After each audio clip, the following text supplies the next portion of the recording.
A disastrous pit stop for Kyle Busch. They lost the left rear wheel. You see all this on the left rear over here. You see that the jackman let the car down before the guy had a chance to tighten the left rear tire up. Yeah, a lot of times those jackmen, they go off the left front. Watch, he has his eyes on the left front. Little bit of an issue getting the left rear on. No lug nuts on that left rear. Dropped the jack. Never even looked back. Looked like a possible hand injury to the left rear tire carrier. A lot of damage to the car riding around this racetrack without a left rear tire. Watch the left rear tire on the 39.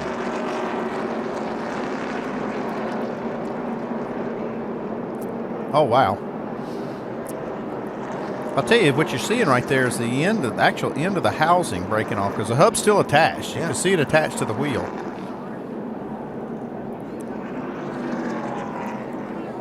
If you remember, you can see the rotor flying up the racetrack right there. The guy that normally runs this car, Kevin Harvick, he'll be in it for 30 races, but Kevin's in his own car this week. Oh, Kyle Busch in trouble. Got a right rear tire blown out. Caution is out. Watch it. And we know he had been backing up from first to about fifth or sixth. No warning there. I mean, it may have been, he may have had some warning before, but it just blew all at once. And man, he does a well of a job, Larry. Look at him. Hanging on, let her loose.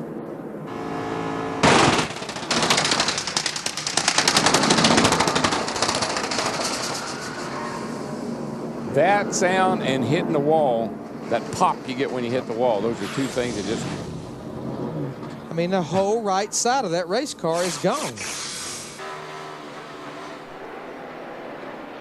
Uh-oh. Casey Mears has lost a wheel and axle broke. Wow. A rear axle broke. You see it still attached at the hub. Gotta be a caution. Is out. Rear tire. I saw him limping down the back straight into turn 10 there. I wasn't sure what the problem was. I thought he had a flat tire, but much worse.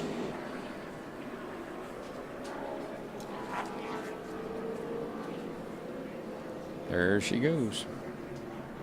Wow. Haven't seen that in a long time. But I think, Mike, no kidding, that's hopping those curves. It's one of the things you worry about is, you know, breaking something in the suspension. Now that was just coming out of turn 11. Closer. You know, when they first opened them. Oh, look out! Oh, man!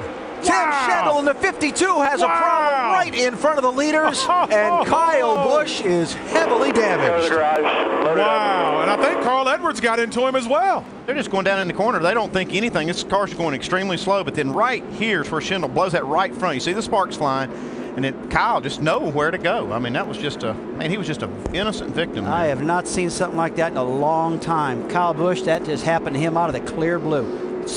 Just scraped down the left side of Carl Edwards there, Marty. After dropping back to fifth or sixth. Whoa, somebody's sliding way up there. Denny Hamlin going wide off the corner. Led a bunch of laps here a year ago. And he's got an issue. He didn't only go way up there. He has slowed way down. There goes the carcass off the 11 car and right in the grill of Earnhardt and the 48 car, Jimmy Johnson. Both Hendrick cars hit him. Ran over that station. They'll have to come in and have that checked, I would think. And it's going to be interesting to see if they come in and check that. You see it come off right here. And that doesn't look like much, but that thing weighs a few pounds, and when you're going that fast. These are radial tires. Okay, so it's a complete steel welded radial tires.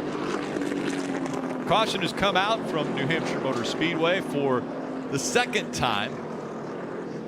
Debris on the racetrack, and the flames rolling out from the right side of the 7 of Alex Bowman. You know, we've seen this before at the short tracks. The 7 had an issue with the right front tire. It looked like he melted the bead, came down pit road, got a new tire on it, but didn't clear all the old rubber, I'm assuming, off. Well, no, I disagree. It's we're going to disagree. It is not out, and the driver's climbing out of the car. That's Alex Bowman jumping out of there. We had a tire get loose on pit road, and that's brought the caution out. Yeah, they've had to waive the caution because a mechanic walked out halfway out to the racing surface to get it. It's from Marcus Ambrose's car. I'm going to tell you what, NASCAR is not going to be happy with that crew member at all. He was halfway across the infield grass. That's the reason the caution was out. There probably, you see the he tire thinks right he was there. doing a good thing. We saw the tire rolling out there. You can see it's halfway across that grass. He's thinking it's going to roll out in the racetrack, so I think he was obviously wasn't thinking clearly enough to know not to do that, but still he probably thought he was doing a good thing by retrieving it. Well, back in the 60s, photographers used to stand in that grass to shoot pictures of the race cars going around. That was a long time ago. Grab his fire extinguisher crew to go over with him. Grab his fire extinguisher crew to go over with him. I can't believe the caution hasn't come out for that.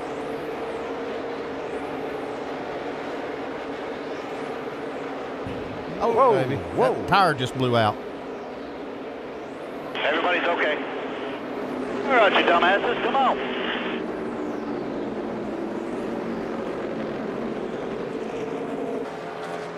See, this fire really does flare up. Just, oh my goodness, what an explosion. Yeah, just fortunate that no one was. Yeah, they were standing there right at it.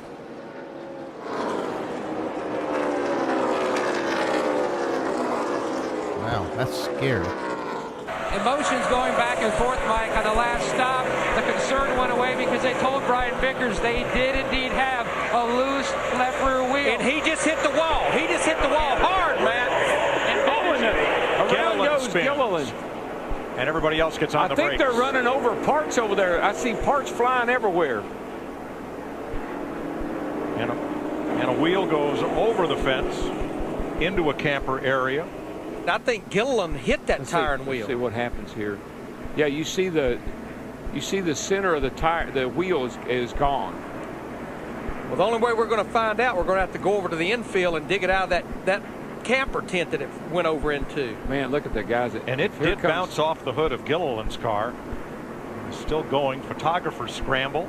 Kyle Larson, Jeffrey Earnhardt.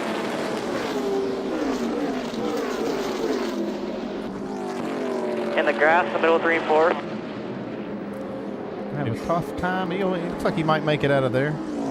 Real wet. I mean, we've had so much rain. Looking ahead from Austin Dillon. Oh my. Man. Yeah, you can see that tire. When it let go, it just shredded that left rear quarter panel and all the inner fender panels. And as anticipated, Mark Martin couldn't get the pit. No, he didn't get the left front on. Yeah, this has went downhill fast. You know, Larry, it just never fails. Substitute drivers with a different team and different people, spotters, crew chief, really difficult. And on a track like this where it's so intense.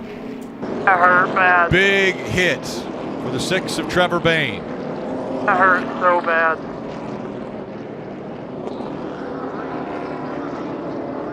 You can see there was damage already on the car. He had the tape on the front. Let's look at what happened. We were just talking about late in the run. Well, there you go. Oh, gosh. Such Big an impact. And look at this in real speed.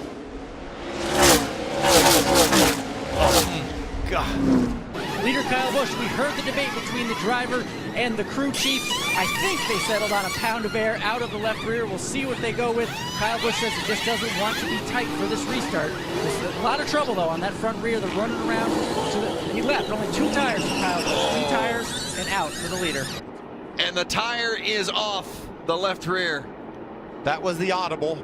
Kyle wasn't aware that the crewman had got to the left rear to take his tire off. And he left. And those that didn't want to see Kyle Busch come down to the Truck Series and win, they're cheering. Well, no one expected Kyle to go. I think that was just a decision he made on his own when they struggled on the right front. I can win this race on 2 tires, and I'm leaving. He didn't realize the left rear had been worked on. Yeah, and I think he had 0 lug nuts, obviously, on the left rear. That tire, he knows there's a problem. They've told him that they have no lug nuts on the left rear, and there the tire comes off. Left of your screen is Kyle Busch. And around goes Kyle Larson. Ooh, man. Oh, big impact. Man. Thank God that safer bear's there, but that was still a huge impact. Second caution of the day, lap 48. Coming. Oh, yeah. You can see right there. Left rear tire goes out, and he's lost control. At this moment, he's trying to keep it going straight. Yep. Hits the outside wall. This is the one that's going to hurt. Watch this thing come down through here. Head on into that inside wall. Just nothing he can do at this point. Just hang on. And straight into the safer barrier. Watch that safer barrier. Watch that thing flex and shoot that car back out. Big problems for Cole Witt, the young California driver, coming back to pit road and likely to the garage. Boyer with apparently a similar problem. But that's right. It's right in that window, Mike. And I was telling you, I wasn't sure these guys could make a fuel run with these tires. When he left pit road, there was a small fire, but it didn't take long to turn into a real big fire. But it's almost like a similar situation that's happened between Clint Boyer's 15 and Cole Witt, the 26. Bill? Spotter tells the crew, coming to you just as fast as you can blink your eye. Oh, and he loses the wheel. Wow. Or loses the tire. And he just missed clobbering the end of that wall. That's going to be a caution. That's actually good luck for him. A long way to go, though, to get to his pit stall, the #1 stall, all the way at the end of pit road. Kurt Busch's chance to win this championship almost came to a smashing end against the end of pit wall. Watch how close he gets to the entrance of pit wall here. Wheel leaves right here. What was it? A foot? No more than a foot. I would say inches on that one. I'll bet the under there. Yeah. Man. But Kurt stayed on the lead lap. He's back in 28th place with a chance to rally.